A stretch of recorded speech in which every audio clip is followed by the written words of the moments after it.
Okay. So Joson yung ating susunod natin gagawin.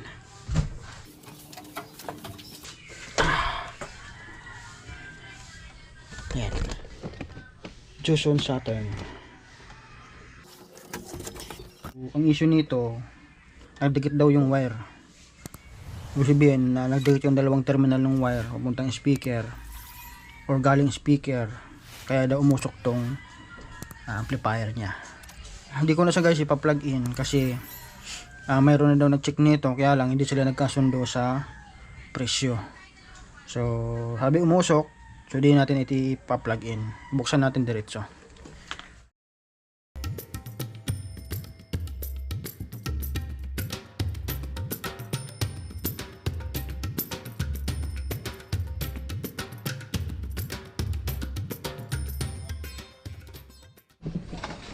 Okay, yan.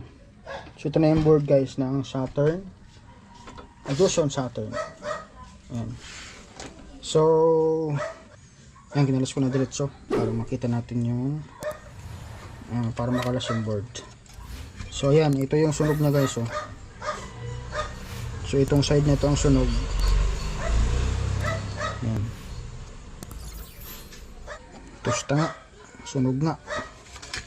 So hindi pa naman siya nakalkal or wala pa namang gumalaw, kumbaga.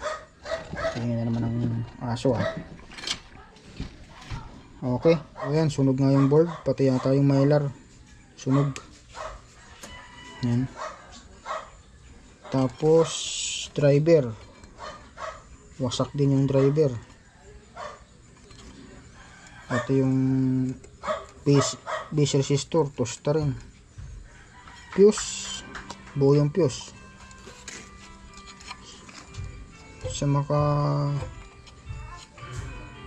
ayan, ito, sira yung fuse ng isa, putok.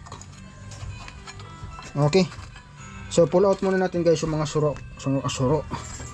Pull out muna natin yung mga sunog na yan. Itong yung driver transistor, patanggalin natin. Tapos yung output, iahang natin yan.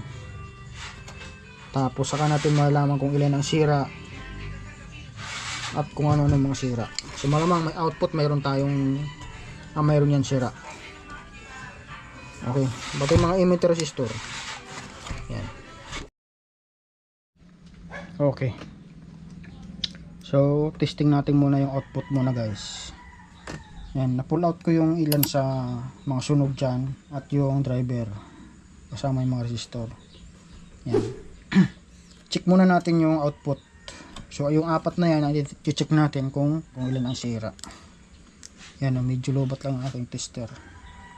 Pero antayin natin ang mga base nya dito. Yan, pag nagpalo ng palo yan, ibig sabihin shorted. So ito, okay pa ito. NPN ito. Yung katabi, NPN din. Okay pa. NPN din to. Okay pa. Ito naman ay PNP. Ito open.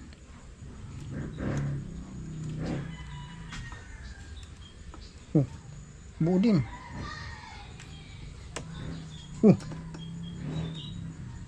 Antibay, buo lahat base. So ito yung base nya kasi nga ito yung PNP. Ayan base yun. Pag reverse forward ng collector emitter, walang palo. Ayan ayos. Ang tibay pre. Ang tibay Sunog na yung bias resistor, nawala na nga kasi tumalsik na siguro, kita ba? Pero buo pa rin yung output. Try natin sa high resistance, so 1K. Kita ba? Ayan, bawas tayo ng konti. Ayan. So ito yung PNP. O ito dapat walang palo yan. Mayroon.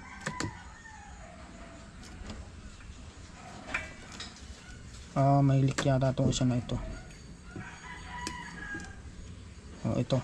Sira itong ano guys, may leak isa. Pero i-double check nyo yun mamaya. Ayan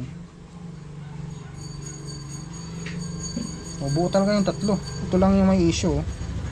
May leak. Ayan isa lang. Antibay pre. Try natin yung emitter. Kita ba guys? Yung emitter resistor naman. Check natin kung ilan ang sira. Okay, buo lahat yata. Okay, buo lahat yung resistor. O yung emitter resistor. Yan, buo. Ayan. Ang tibay na output. Sinasabi ko sa inyo. Ang tibay ng output. Ayan, so linisan muna natin guys, yung mga portion na ayan yung portion na may sunog or kulay tutong na. Yan, kagrind natin yan para mawala yung corrosion at yung kulay sunog na yan. Tapos isa-isahin pa rin natin i-double check yung mga resistor. Okay, so update na lang ako guys. Palinisan ko muna to. At ayan, update na lang tayo. Okay, yan. So yan, natanggal na natin yung katabi nung nasunog dyan na transistor. Yan. Tapos yung mylar, yan, tanggal natin. Ayun na siya. So gagawin muna natin yan bahagya. Ganun din yun para mawala yung kulay sunog na yan o yung itim na yan. Yan. Tapos linisan natin. Okay. Tapos ito yung isa sa sira pa, fuse. Yan.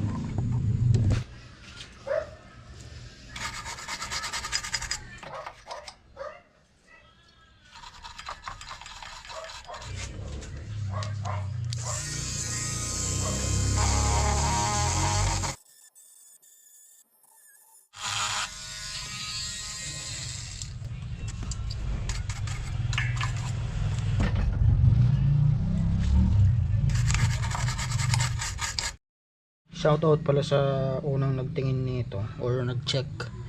So naawa ako kay bossing customer kasi tiningnan lang daw. Yan, tiningnan lang ng technician. Nipresyuhan siya ng 2,800 or 2,800. Yan, so ganun kalaki yung charge sa kanila. So siguro dahil ayan, baka nangungupahan ng pwesto yung technician or nangangailangan, kaya ganun sa kalaki sumingil. Yan, so tayo dahil di naman tayo nangungupahan ng pwesto, tapos mayroon tayong concern sa customer, yan, para yung alam nyo na yung goal natin ay dumami ang customer, hindi yung pakonti. Ayan. The next day. Okay, balik tayo. Balikan natin itong ginagawa nating Johnson Saturn. Okay, so ito na guys yung ipapalit natin na kulang pa doon sa mga nasunog dyan. Ito yung mga sira. Ito pala yung heatsink nya, itatransfer natin yan dito. Ayan. So ito yung ipapalit na rin natin, yung iron resistor, dalawang driver transistor, saka isang bias, isang 270 ohms 1 watt, saka isang 6.8k, yan, isang 3.2k, isang 270 ohms. tsaka dalawang 47 ohms. Tapos ayan, ang ginawa natin dito kahapon pa, kita ba? Yan, so nilinis ko na yan. Ginagrinder na rin natin yung mga kulay sunog dyan. Yan, malinis na. Chinik na rin natin yung mga ibang resistor dyan, pati yung transistor. So okay naman. Kaya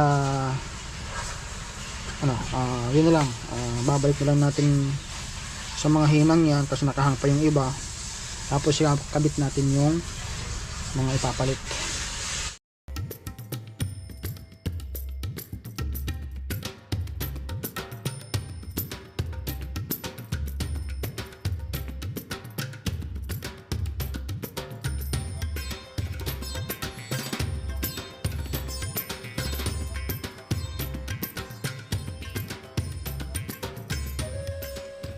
Okay, so kumpleto na. Yan, meron tayong mga pinalitan din dun sa kabila.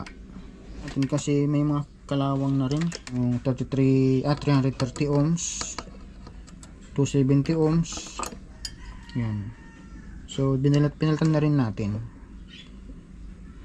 Tapos dito nga sa kabila, yung sa may sira talagang side, ito nagdagdag, kaya nagpalit din tayo ng switching diode dyan. Yan, so yung kompleto na. At yung ano pala, ito yung malaki na nakabit ko kasi wala akong available na maliit, 4.7 ohms yung resistor para sa base, pero okay lang yan. Okay, yan. Tapos yung isang channel na to, yung kabilang side pala, hinang natin yung resistor, yung emitter resistor, tapos yung base.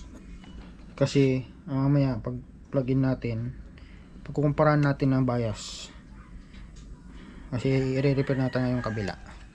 At para safe siya guys, ako tinatanggal ko muna yung kahit man walang issue yung kabila, tinatanggal ko muna yung base at emitter resistor para safe siya. Ayan, okay. Yan, pwede nating isalang at i-testing natin. Okay, yan, so subukan natin i-plug in. Yan.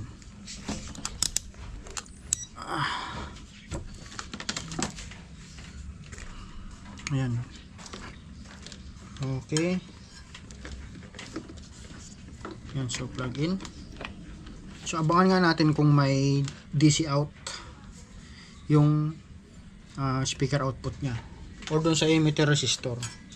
So yan, nag-plug in na. So ito yung ground. So abang tayo dito sa emitter. Saan ba yun? So ito yung ground. So dito pala yan sa side nito, sa kabila. Ayan, dito muna tayo sa may ni-repair natin. Saan ba yun? Emitter,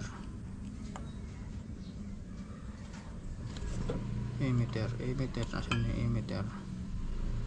Ito yung emitter, tapos negative dito. Ako na yan, kahit baliktad. Okay, power on. Ayun, wala namang DC out. Yan. So walang DC out yung ni-repair natin. Try nga natin dito sa kabila. Ito yung emitter. Ito na lang, malapit-lapit. Ground. Ayun, may 53. Patay. May issue na rin pala yung kabila. Tsaka hindi nga sa guys nag-relay. So hindi nag-on yung relay nya. Kasi nga mayroon siyang output na ayan 53.6 volts. So buti pa yung ni-repair natin, wala. Ayan Ayan. So may issue na rin pala ito. Agoy. May issue na rin pala. Discharge muna natin. So, ayun, kakalkalin muna natin to guys at alamin natin kung anong issue dyan or anong mga sira pa. Ayan, discharge muna natin.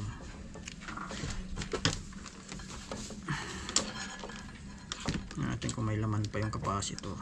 So, ang taas ng ano guys, supply nito.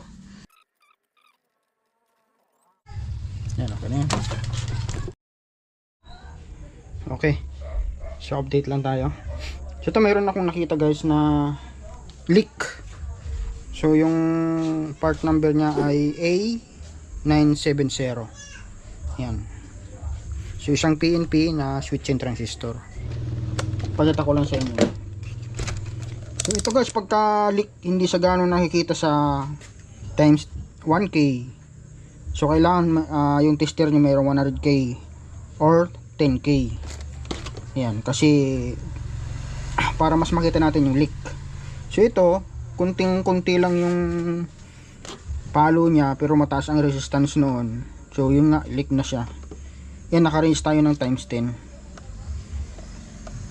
Oops, sandali lang. Yan, naka 10K tayo. Ito yun siya, oh. Ito napalitan ko na at ewan ko lang kung okay na yung board natin. Testing natin mamaya. Yan, i-check muna natin para makita nyo lang. So ito yung base nya. Yan, kita ba? Ngayon itong collector emitter, yan may palo, oh. Pag ni-reverse mo, collector emitter pa rin, mayroon pa rin, oh. Halos na sa 300K or 300, ayan. Kita nyo ba? May kunting-kunting palo lang yan pero leak yan siya. Tsaka ito pa lang. Saan ba yun?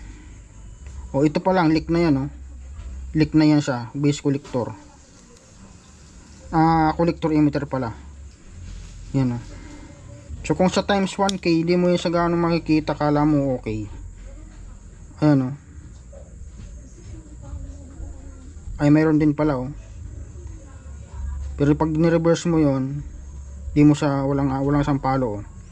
So hindi nakita yung 300K na leak kanina. Okay, so ito lang yung napalitan natin.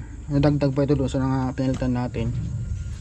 Sana naman ano na to, normal na.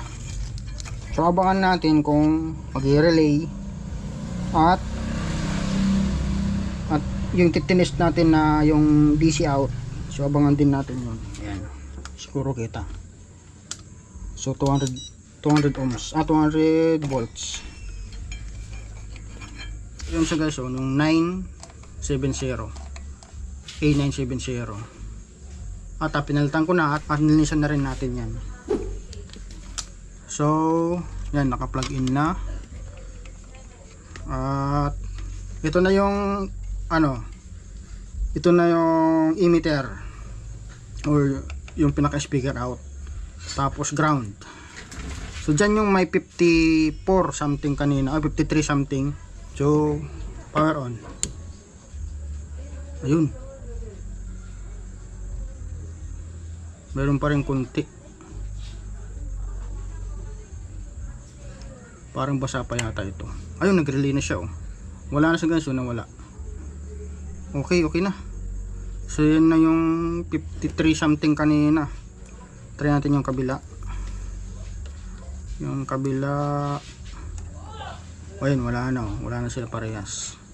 Kasi nag-relay na siya. So ibig sabihin, pwede na nating i-load yung output. Yung output power transistor, emitter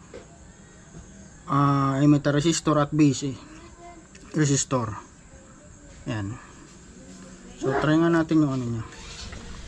70 plus ito ang alam ko yung supply niya. 64. Taas din, no? 64 volts. Halos 65 na, oh. Ano? Okay, so set up natin. Yan, ilulod muna natin ito. Tapos testingan natin ng bias mamaya.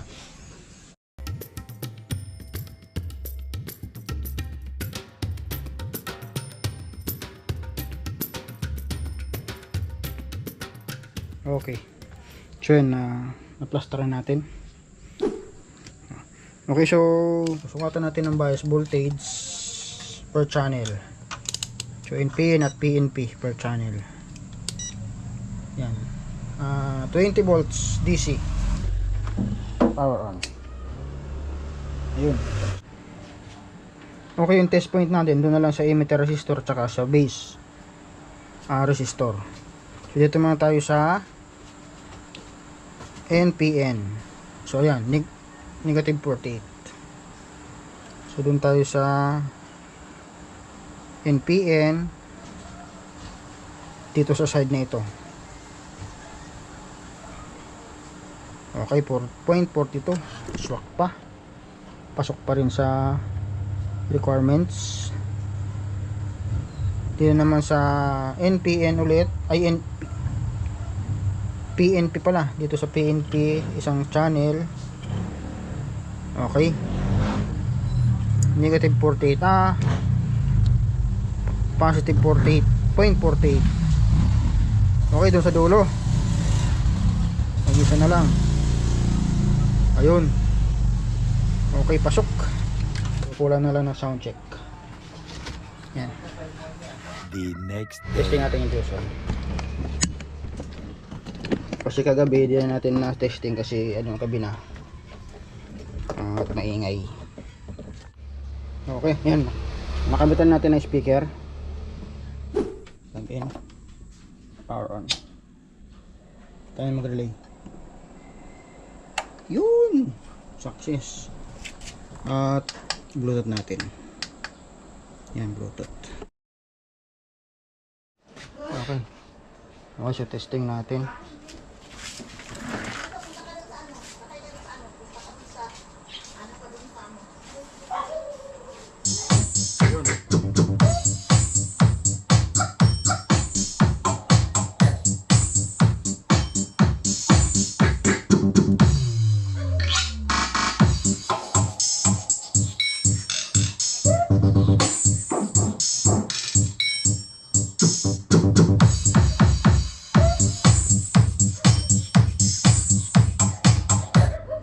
Ito natin yung mic. Check, check, check, check. Sound, sound. Hey, let's check. Hey, check, sound. Echo. Hey, hey, hey, sound. Okay, yan. Bugaan na lang ito ng hangin to guys para malinis yung alikabok na yan.